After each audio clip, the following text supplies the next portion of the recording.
In Alaska's southeastern panhandle, off the west coast of Prince of Wales Island, in a rural Alaska setting with a millennia-deep native heritage, a remarkable story of inquiry and cooperation is playing out. In 1998, on the northern part of Prince of Wales Island, a group of archaeologists found a set of human bones that carbon dated to be 9,200 years old. The inhabitants and local archaeologists are working together to reclaim the cultural heritage and the historical findings.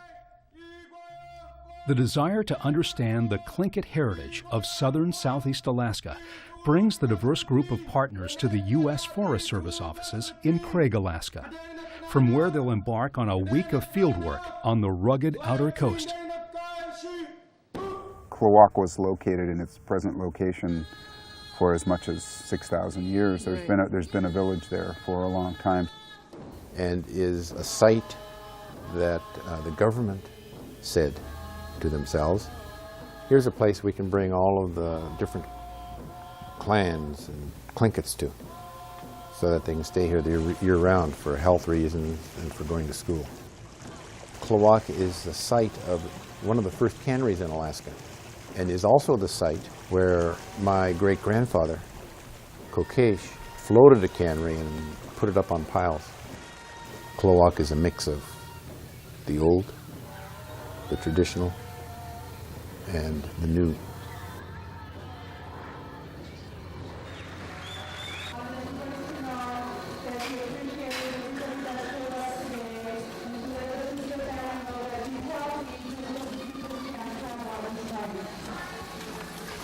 My name is Bill Demmert. I'm a son and grandson of members of the Tongass, an early clan of the Raven moiety of the Tlingit people of southeastern Alaska.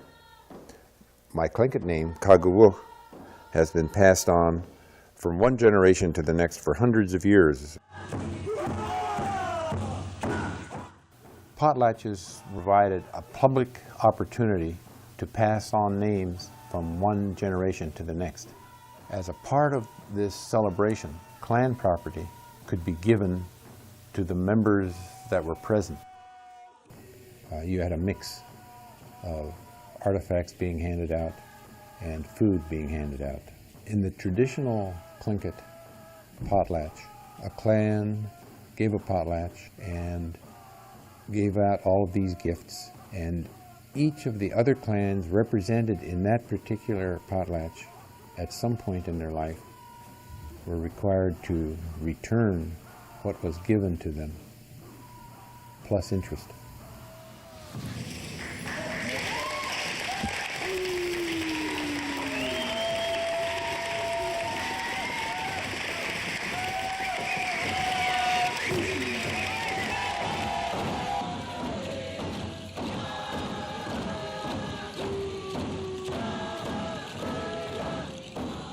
My name is John Rowan, and I'm from Klawock.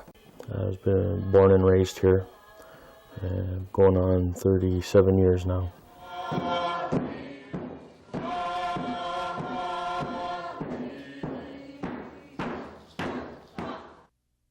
We've gone through a number of years where the poles have deteriorated pretty badly. They've become a safety hazard. So we built this pole shed, kind of like the old one we had.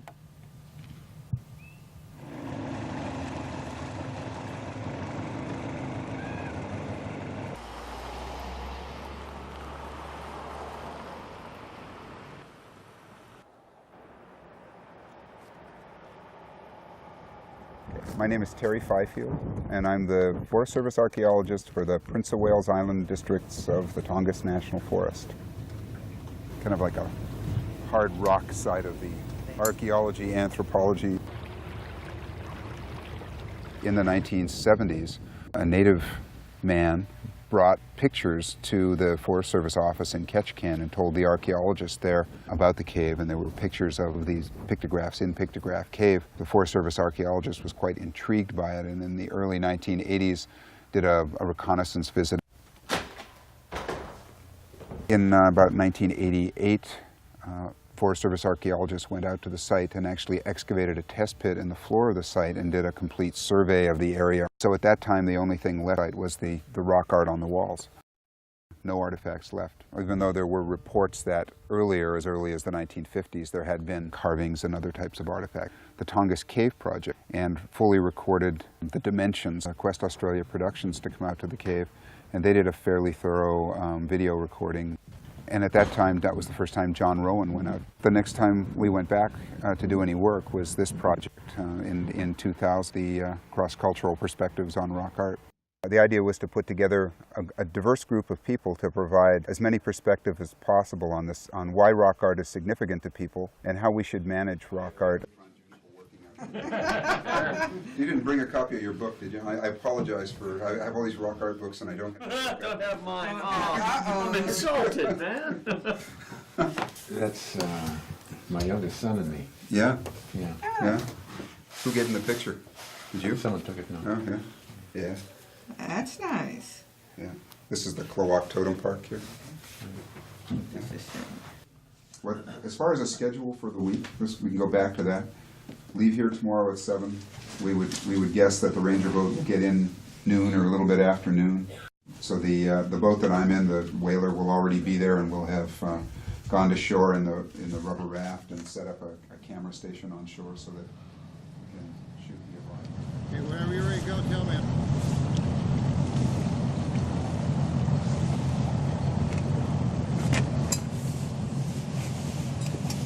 The weather is a really important part of this project. We can't do this project if the weather doesn't cooperate. If we don't have flat seas, we can't land on the beach.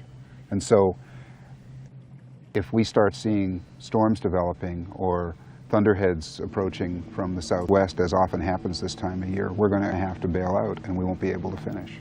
And so it's vitally important that we be able to go back and forth between the Ranger boat, our support vessel, and the beach to be able to do that work. And it's really important that we be able to get out of there and get back home safely at the end of the project. And so the overriding concern is not for completing the project, but for the safety of the people that are out there. And so we have to keep an eye on it.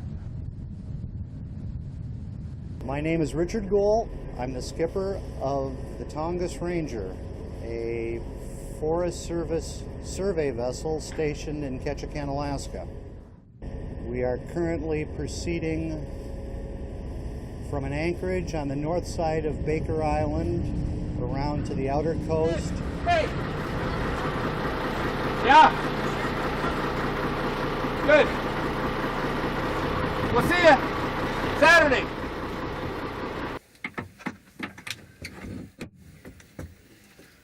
Diesel number 2? Yep. Ready to go. A couple of hours later, Bill Demmert also makes his way to the cave on the outer shores of the Alexander Archipelago.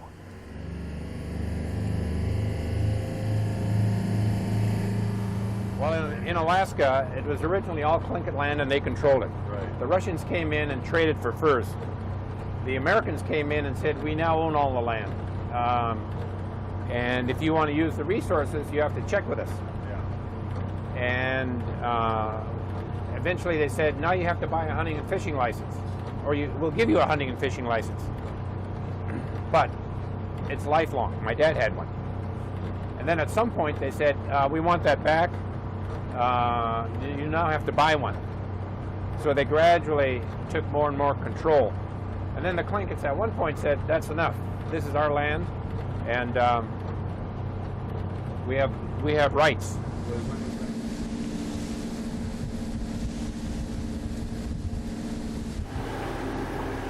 That outer point out there gets some really good splash action on it. Just pull it in and we can go and see if I can pump up the...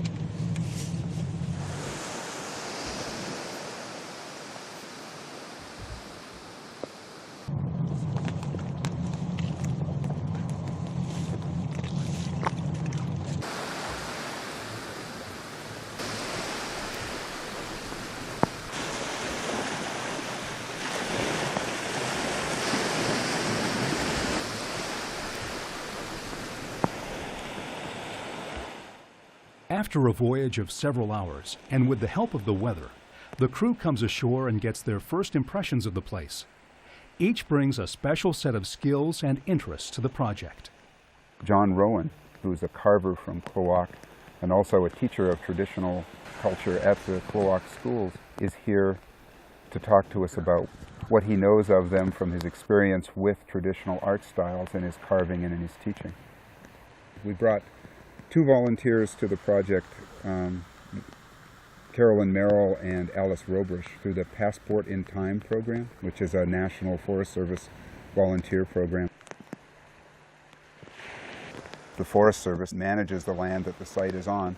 Representing that perspective, I have myself and Jim Kaiser. Jim Kaiser is the regional archaeologist for Washington and Oregon for the Forest Service. He has a background, a deep background in rock art from an academic perspective and from a management perspective. George Poetchat is a member of the Oregon Archaeological Society, a co-founder of the Central Oregon Archaeological Society, and has worked on several dozen rock art recording sites with Jim Kaiser in the past.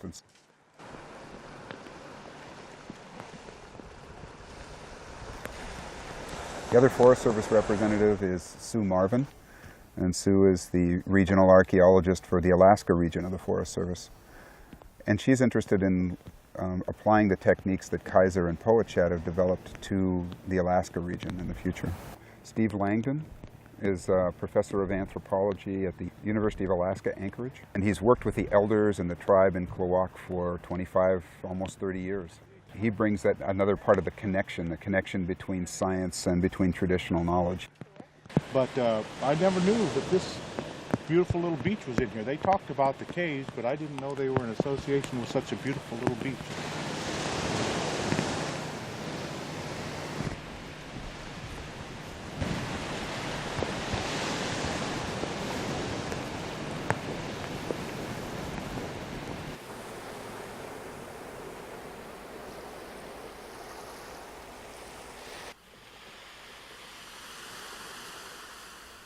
When Bill arrives, he's greeted by his nephew, Evan.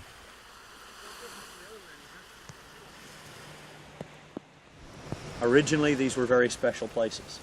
Today, they're still special places in the minds of the local natives and others who have direct lineal descent from the people who did paint these. So the way I think about it, whenever we go to a rock art site, we treat it like a church.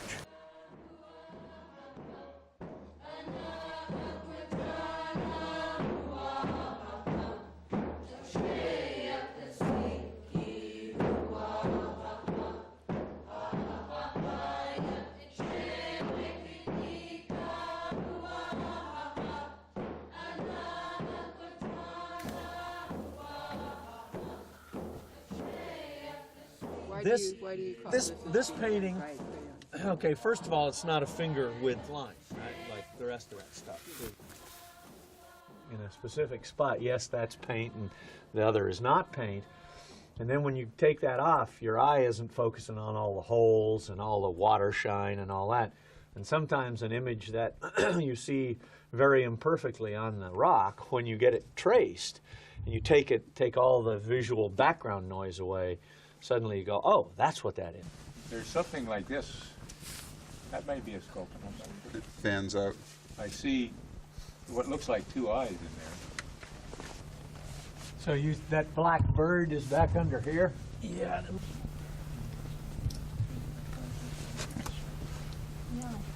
Now that's the sideways face. John? Yeah. Because you see here? The 3 toes split. Yeah, see the 3 toes? And then this either looks like wings. See, this looks like a wing coming across. Yeah. Right? One wing coming out this way and one that way with feathers back on each way. Yeah. And then here is kind of that broad arch of a tail with little feathers coming off the back of that. Would you say that that's what you were looking at? And then it looks like there's only one leg and toes. Yeah. And then here's the body right in here, right? Yeah. And then here's the head right here. Now, he's kind of got a crest up here. You know what that is? That's a male. Okay. That ear, when they put the ear on, that shows a male raven. See there? You learn something. You learn something when you have people that know about this. This looks like it's a water It gets washed. Bill, come here. Look at this 3-bar mark. I went to one of my elders and he said, John, when you come in, you look to the right side. He said, look for this 3-bar mark. He said, this tells us that this is Tlingit territory. We want to get the camp set up. We should probably do it before it starts pouring rain again. Scientific work begins by recording the measurements of the cave.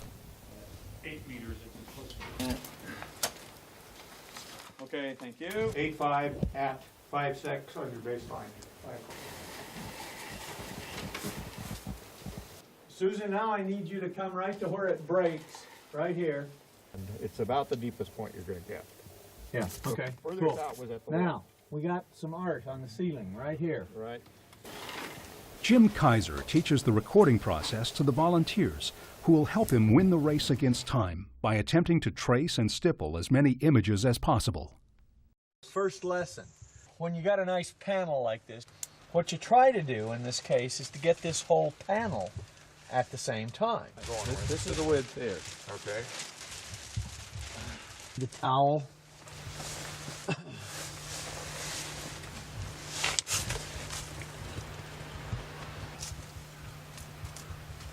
See, it's not, the problem is not that the What about plastics. duct tape stick to it? I've got some duct tape. It's usually very sticky tape.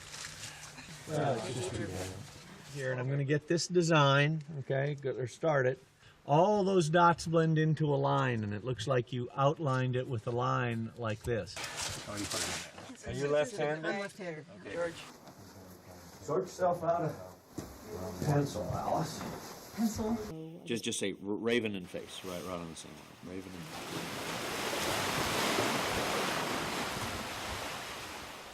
The first day comes to a close with the camp and crew bathed in a sense of awe and filled with excitement about the upcoming week's work.